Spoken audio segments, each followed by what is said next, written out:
Halo anak-anak, kita jumpa lagi dalam video pembelajaran kita hari ini dalam pendidikan kewarganegaraan kelas 1 pembelajaran 3 kegiatanku. Tapi kita masuk dalam materi B, memahami aturan sehari-hari.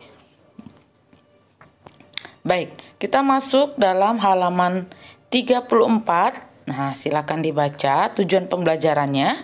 Dengan membaca teks pada bagian ini, peserta didik diharapkan dapat memahami aturan sehari-hari dengan baik. Nah, di sini ada cerita tentang siaga. Siaga itu adalah kelompok termuda dalam gerakan pramuka. Itu hanya untuk anak kelas 1 sampai kelas 3. Nah, dalam cerita ini ada Wira yang sedang berlatih pramuka siaga. Nah, Wira ini adalah ketua barung dan wakilnya adalah ketut. Anggotanya adalah David, Doni, Kiki, dan Ade. Mereka berlatih pramuka. Ada janji pramuka, yaitu Dwi Dharma dan Dwi Satya. Nah, pramuka ini harus berbakti kepada ayah dan ibu dan tidak boleh berputus asa. Jadi harus berani ya. Lalu dilanjutkan di halaman 35. Wira dan teman-temannya juga bermain belajar di luar kelas. Mereka mencari jejak-jejak di halaman dengan mengenali aroma bumbu. Dan mereka dibimbing oleh kakak pembina untuk melakukan kebaikan, menolong teman yang luka dan yang sakit.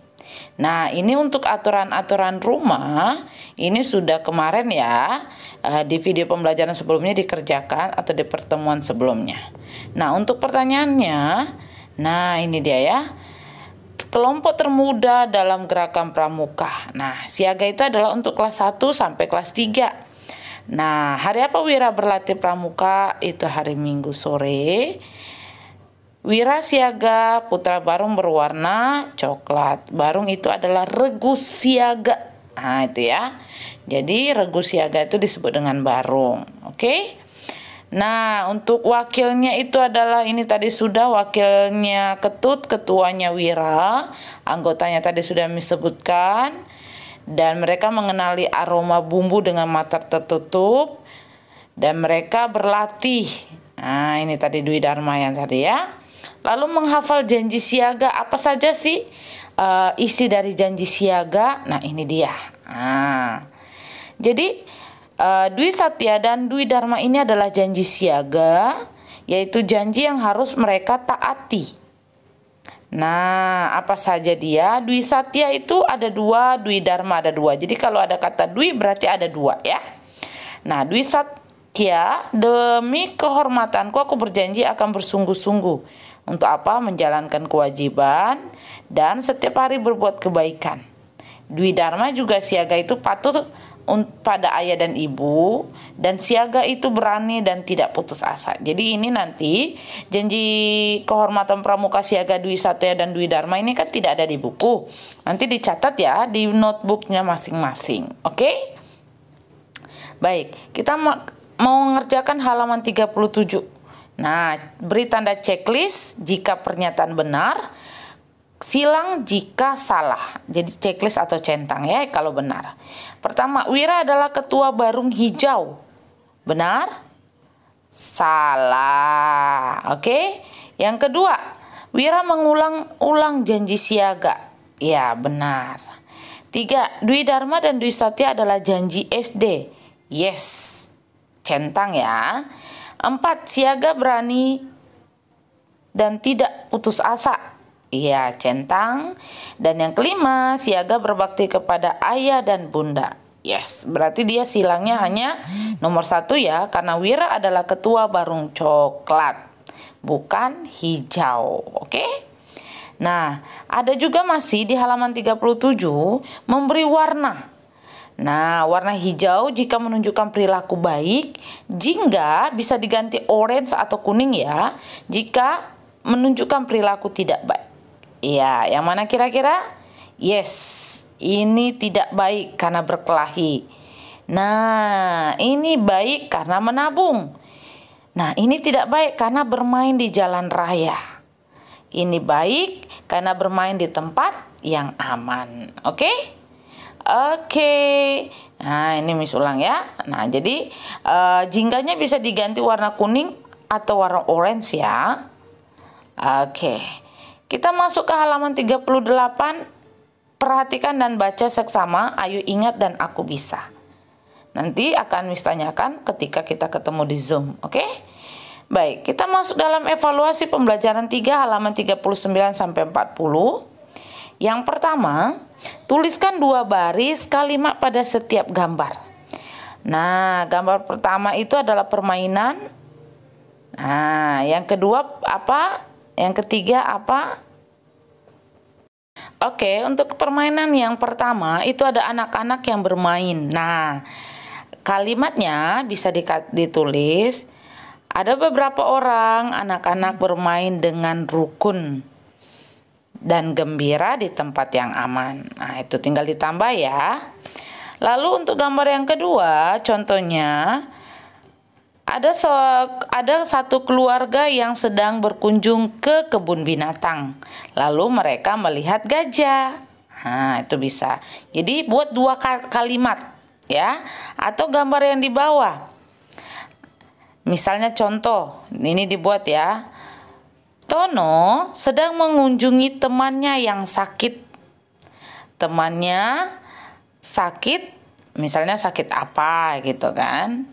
Nah, tinggal dibuat untuk kalimatnya bagi setiap gambar ya.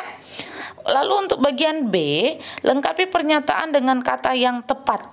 Nah, di samping kanan Miss, atau di hadapan anak-anak itu kalau melihat di kanan itu ada kata-kata yang pilih. Ada 10 pernyataan dan lengkapi, lihat di sebelah kanannya itu kata-katanya ya. Number 1, siswa mencoret-coret dinding sekolah. Artinya ya, artinya melanggar peraturan sekolah karena tidak boleh ya mencoret-coret. Oke, yang kedua, berhenti ketika lampu merah menyala adalah sikap yang taat peraturan. Nah, ayo cek, ada nggak taat peraturan? Nomor 3, ketika melihat sampah berhamburan di kelas, sebaiknya dibersihkan. Nah ya, dibersihkan. Nomor 4, siswa harus mengenakan seragam sekolah. Siswa harus mengenakan seragam sekolah adalah peraturan sekolah. Nah, dicari ya, peraturan sekolah untuk nomor 4. Nomor 5, menyikat gigi sebelum tidur adalah peraturan wajib. No. Nomor 5, menyikat gigi sebelum tidur ada peraturan ada di rumah. Oke ya. Jadi bukan wajib. Di rumah. Coba lihat, cek ada kata di rumah enggak? Nomor 6, tidak berkelahi dengan sesama pemain futsal ketika sedang bertanding adalah peraturan permainan futsal. Permainan futsal untuk nomor 6. Nomor 7, menyeberang di zebra cross supaya selamat. Oke. Nomor 8, membuang sampah di kali bisa berakibat banjir. Nah, itu nomor 8 ya. Nomor 9, siswa tahu dan mematuhi aturan sekolah. Siswa wajib tahu. Nah, jadi wajibnya itu di nomor 9 ya. Dan terakhir nomor 10, siswa tidur di kelas. Tidak boleh ya, nomor 10. Tidak boleh tidur di kelas. Karena di kelas tempat belajar. Oke, bagian C. Menjawab pertanyaan. Pertama, mengapa kamu tidak boleh menonton televisi hingga larut malam? Karena akan menyebabkan bangun kesiangan. Karena akan menyebabkan bangun kesiangan. Nomor 2, bolehkah kita terlalu banyak merepotkan pembantu? Nah, tidak boleh. Jadi kalau bisa kita mengerjakan sendiri, dikerjakan ya. Contohnya merapikan alat-alat permainannya, disimpan kembali, buku-bukunya setelah belajar. Setelah bermain disimpan kembali, oke? Nomor 3, mengapa kita harus mematuhi peraturan lalu lintas? Agar selamat. Oke? Nomor 4, tulislah satu peraturan di rumahmu. Nah, ini coba ditulis masing-masing ya. Nanti akan dicek di waktu Zoom. Nomor 5, tulislah satu peraturan di sekolah. Nah, di sekolah, example, tidak boleh terlambat, membawa buku pelajaran, memakai seragam, mematuhi guru, mendengarkan guru, dan apalagi kira-kira. Nanti jawab waktu di Zoom ya. Oke? Nah, materi kita sampai di sini. Sampai jumpa dalam video selanjutnya, yaitu kita masuk ke bab pembelajaran 4. Okay, thank you for watching my video. Bye.